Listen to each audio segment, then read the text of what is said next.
Hey guys WhatsApp, আজকের এই ভিডিওতে আমরা কথা বলবো সুপারম্যানের অফিসিয়াল টিজার ট্রেলারটাকে নিয়ে।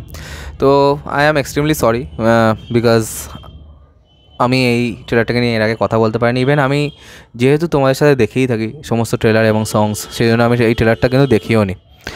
তো এই সিনেমাটা বানিয়েছেন আমাদের জেমস গান, ঠিক আছে, যিনি একটা ওয়েল নোন ডিরেক্টর এবং এখন ডিসির সমস্ত এই যে ডিসি ইউনিভার্সের ডিসি ইউ এর গোটা প্রেসিডেন্টই হচ্ছেন তিনি। তো সব মিলিয়ে নতুন একজন সুপারম্যানকে আমরা দেখতে পাবো এবং জ্যাক স্নাইডার যে লেভেলটা সেট করে দিয়েছেন তারপর কাউকে দেখতে পাওয়া হেনরি ক্যাভিলকে ছাড়া, এটা ইটসেলফ একটা ফ্যান হিসাবে কষ্টকর। কারণ কি, হেনরি ক্যাভিল যেরকম অভিনেতা ছিলেন এবং যেরকম সুপারম্যানটাকে প্লে করতেন সেটা আমার মনে হয় না যে সেটা ধারে কাছে কেউ আসতে পারবে। এবার ডেভিড যদি এটা মাথায় রেখে থাকেন যে হেনরি ক্যাভিলকে আমাকে নকল করতে হবে, তাহলে কিন্তু তিনি বাঁশ খাবেন। কিন্তু দেখা যাক, কথা না বাড়িয়ে, যে তিনি কীরকম প্লে করছেন সুপারম্যান। কারণ সুপারম্যানের যে চরিত্রটা হয় সেটা এমনই একটা পারফরমেন্স ডিমান্ড করে যে সে অতখানি শক্তিশালী হওয়া সত্ত্বেও তার যে পুরো শোকেসিংটা সেটা কিন্তু আমাদের ডাউন টু আর্থ খুব হয়, তাই না? তো সেই জন্যেই সুপারম্যান কিন্তু অনেকটা ওভার পাওয়ার হওয়া সত্ত্বেও অনেকখানি কিন্তু মাটির সাথে মেশা একজন মানুষ। তো সব মিলিয়ে চলো এবার দেখা যাক, বেশি কথা না বাড়িয়ে, যে সুপারম্যানের টিজার ট্রেলারটা কেমন হয়েছে। 1 2 3 স্টার্ট।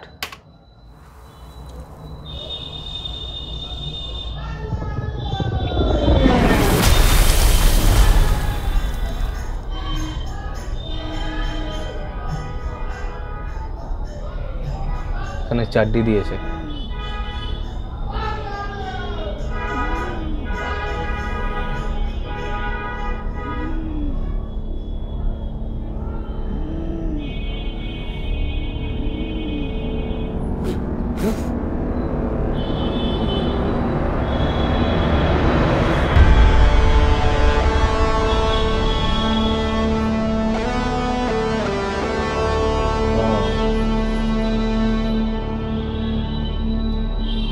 পুরো তাহলে হেনরি ক্যাভিলের মতো লাগছে।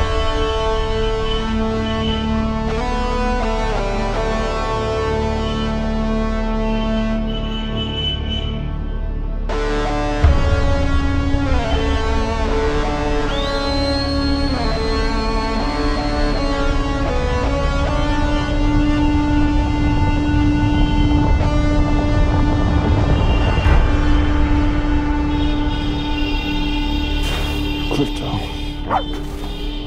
Home. Take me home.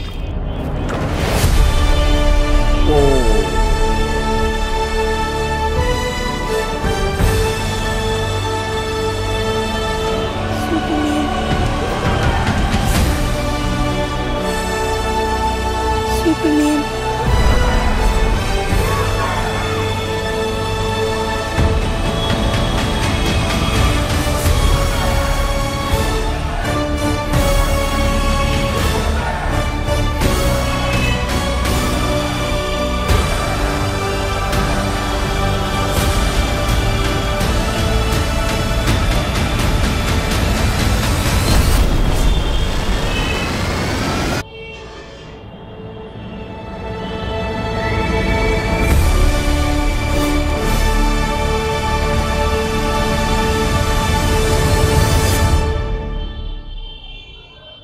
তো ট্রেলার তো দেখা হলো এবং এই ট্রেলারটা কিন্তু, বা টিজার ট্রেলার যদি বলি, তো এখানে কিন্তু কোনো ডায়লগের সেরকম ব্যবহার নেই এবং খুবই কম ডায়লগ আছে।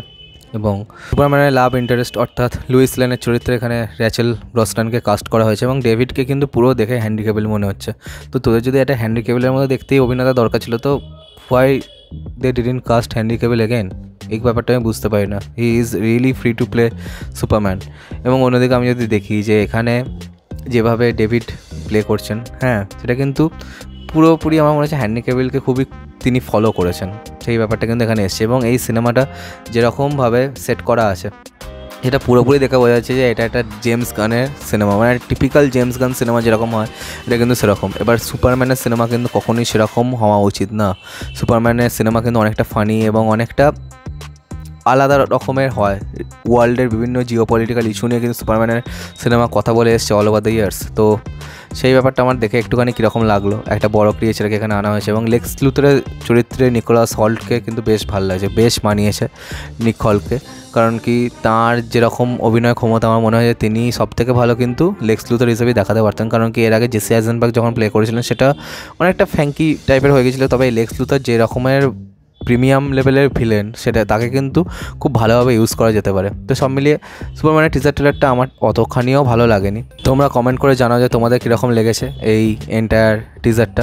এবং সবথেকে আমার যেটা খারাপ লাগলো যে ভাই সুপারম্যানকে আবার একটা আন্ডার প্যান্ট পরিয়ে দিয়েছে, মানে যেটা নিয়ে আমরা ছোটোবেলায় দেখেছিলাম হ্যাঁ ওটা একটা নস্টালজিক ভাইব দিচ্ছে, কিন্তু তাই বলে ওই ব্যাপারটা আমার মনে হয় যে বর্তমান দুনিয়ায় এসে অতখানিও ফিজেবল নয়।